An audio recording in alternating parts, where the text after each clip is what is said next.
guest speaker will be Mr. David Lewis, President and Chief Executive Officer, the Continental Bank.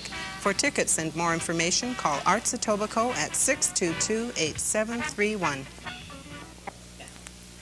Hi, I'm Monique Danahy for Arts in Action. Tonight we have the pleasure of having Jean Twist with us, who is a magnificent portrait painter.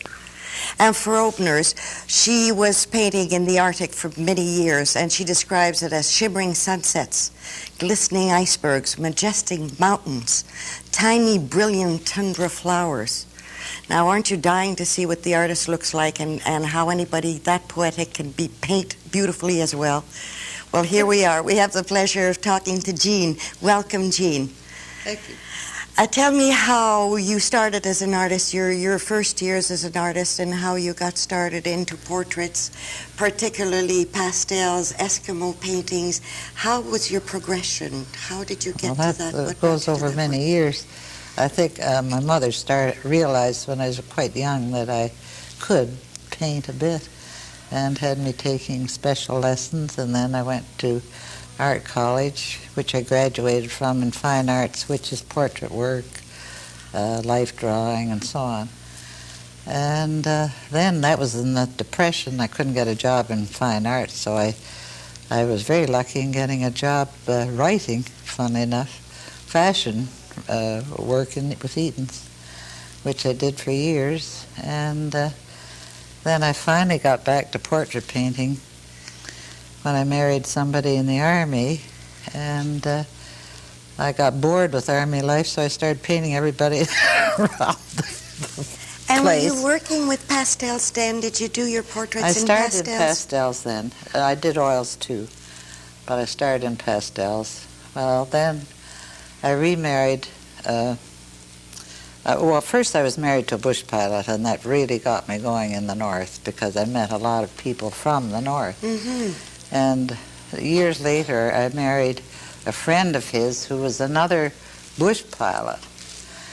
And then one day he took me, he was managing Transair, which was a Winnipeg airline that flew to the north.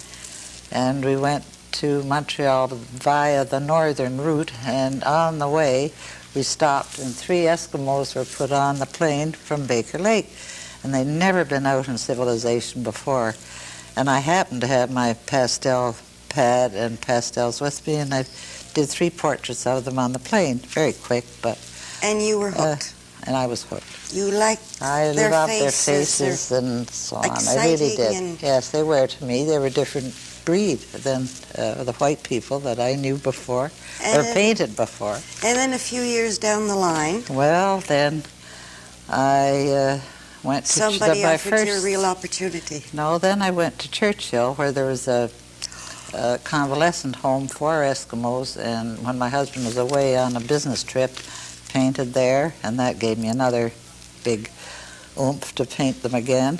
And then 2 or 3 years later, my husband retired, and we came to Burlington, near Toronto, as you know, and had dinner one night with another old bush pilot. I was very involved with bush pilots. And he owned the airline that went to the Eastern Arctic. And he said, well, now you've been painting portraits for years. Why don't you go north? I'll send you north to Etobicoke, where I fly, my planes fly. You can go for nothing and stay for the summer and paint. So I just jumped at the chance and went up. And it was a question of being at the right place at the right time. You're right. You're absolutely right. But you're quite adventurous because... Well, he said he would get a place for me to live, and I got up there, and nobody had heard of me. You know, in a little community like that. And very few people spoke English. Well, most of the Eskimos don't, the older people, of course. And so I got it. Well, you go up in an old plane that lands on the water called a cadso, and then you get in a canoe and go to the land. And all the Eskimos looked just simply gorgeous, and I thought, oh, isn't this exciting? I'd be painting all these gorgeous people. Well, then I got on land, and I couldn't see anybody white. And finally I spotted one white person, and I went up and said, well, I'm Jean Twist. I'm supposed to have a place to stay for the summer. He said, I've never heard of you. And I thought, oh, my gosh. coming out these thousands of miles and have to Did they turn around and expect you go to swim back. back to the plane? Oh, I nearly died. Anyway, he said, come on up and have tea. Who was with this me. gentleman? Well, he happened to be the federal administrator, and every community had a federal administrator in those days that sort of looked after things. How lucky for you. Well, I was lucky. So he found a teacher's home for me to stay in, and where I stayed and painted for 2 months, 2 great months. Painted 56 portraits, had 3 sittings a day. Never painted so hard in my life. That's a lot of work. What were your hours like? How did you pace yourself? Because while you were there, the sun shone all day long and all night. So well, you just paced yourself. You worked when you wanted to work and slept when you wanted to sleep, like the Eskimos did. You know, in the summer, they loved to stay up all night. I mean, the children still be playing at 3 o'clock in the morning, for instance, all over the place. What was your menu like? Was it gourmet food you got while you were up there? I found out that the food in the north is not the best, in that... And scarce. And rather scarce, because they have one boat that comes around to all the communities in the Arctic once a year. Mm-hmm. The Hudson Bay, you know, they all have the Hudson Bay stores. There's one in every community. Right. And their supply boat comes around once, and that's usually in August. But in July, when I went, there's nothing left. So every year you found missed that the out boat. very quickly. Oh, I used to come home 22 pounds lighter than I went Well, that up. was a plus. Well, it was. I didn't have to diet the rest of the true. year. You didn't have a choice. And how did you? Who were your favorite subjects? Were they children or older people? They all have such character in their faces. I can't tell you because I love doing them all. The children were they just so good? adorable. The children, were they posed nicely? Well, so quite often they'd fall asleep, but you'd catch them when you could. Very often they did 2 or 3 at a time together. And then if one fell asleep, I'd let them sleep a while and do another one, and then go back and forth till I got the picture done. And for the times, you were paying your models rather well. Well, I always paid them well. I ended up the last few years, I went 17 summers, you see. Starting in? 61. To 78. 78 was my last. But I ended up paying $25 for 2 hours. That's not bad pay. That was very good money. And then you ran into problems, which you shouldn't have had to with... That I could understand. You weren't taking advantage. No, but by that time, when I first went up, they were quite... they hadn't seen too many white people. I mean, not too many white people were going up. But by the end of those years, there were so many geologists and anthropologists and photographers and people who wanted to write about the Inuit. They shouldn't be called Eskimo, incidentally. They're Inuit. That they got fed up with us. They really did. And some of the communities just said, out you go. Well, they found out something. Somebody asked me in Plain Bay, where another place I went, what I did with my pictures. And I said, well, I sold them. And they thought I was exploiting them. Is that right? And the shaman, who has a lot to say in those communities, just said, don't sit for it. Which I could understand. You know, they had their pride. And you carved quite a reputation for yourself. And you sold, your paintings are in certain collections that are interested and that might interest the public to know. Could you name, a few people? I'm sorry, I'm going off on another tangent here. I'd like to find out if while you were down there you met some interesting people. North? Yes. Oh, I surely did.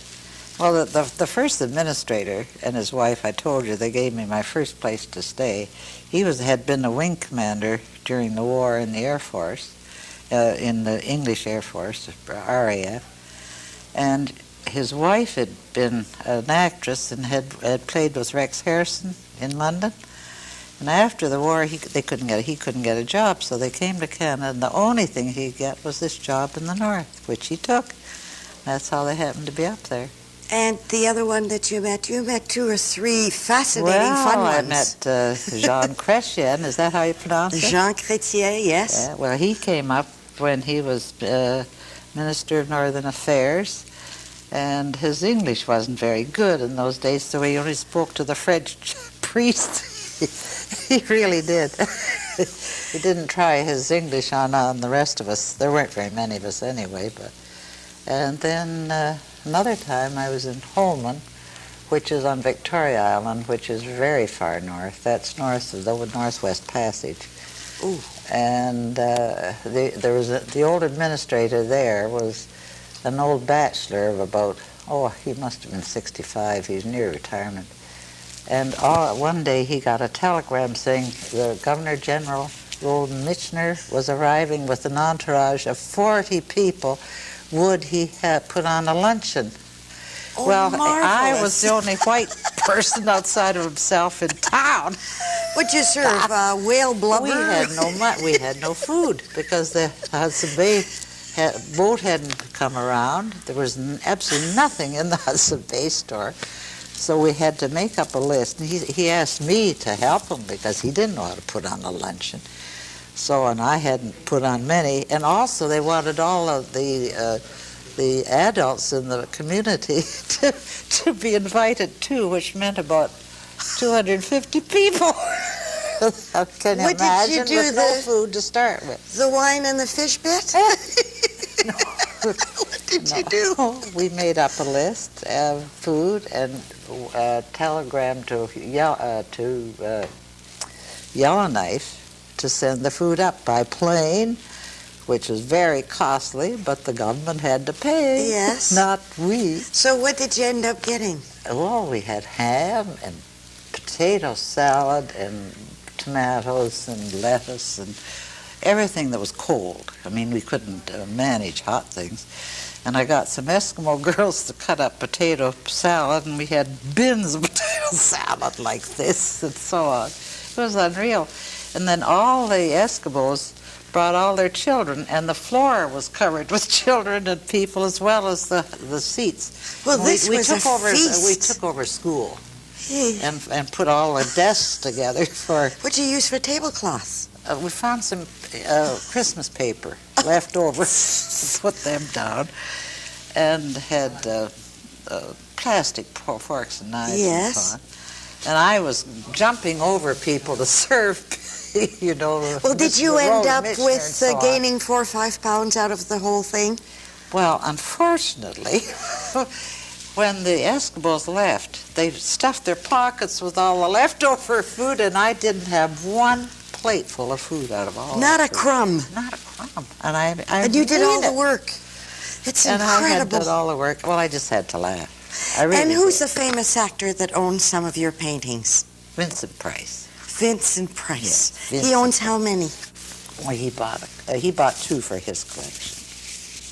How did that come about?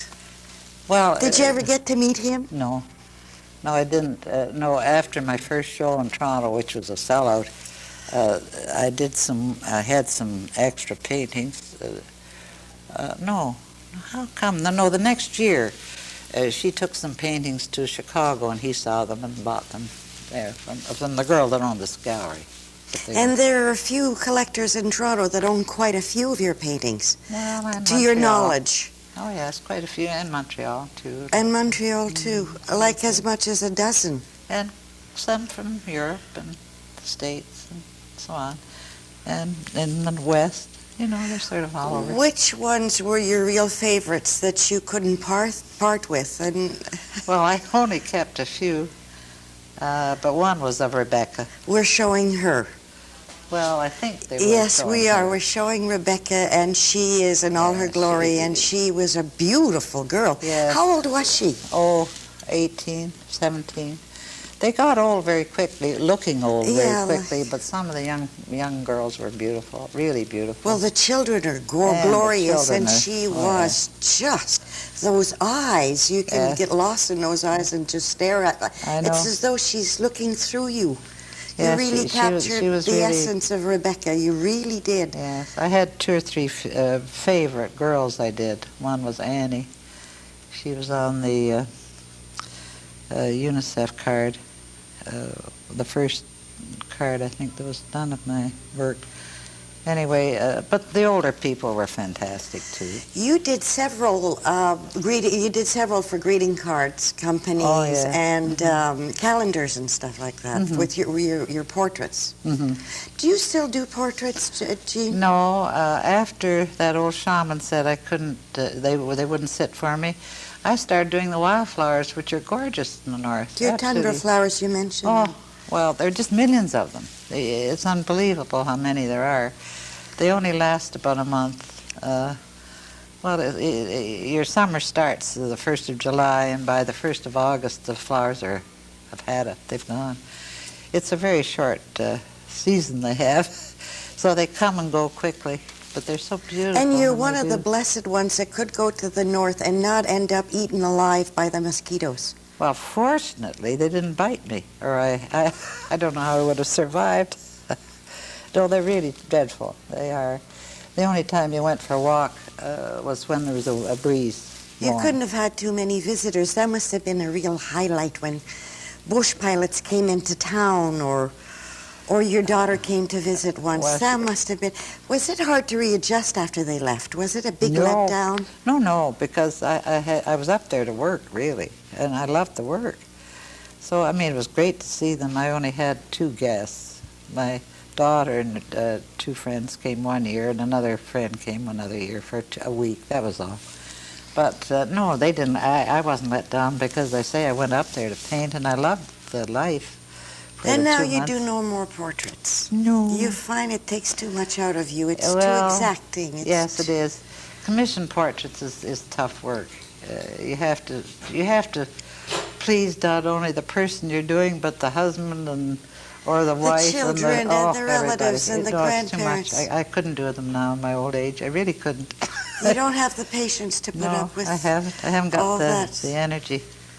It's been most fascinating talking to you, and I know I could go on talking for another 12 hours, and we'd discover more facts and more interesting things and more anecdotes, but unfortunately, television, you're limited. I know. So I have to thank you for coming, and thank the viewers for watching. This is Monique Dennehy saying, see you next time.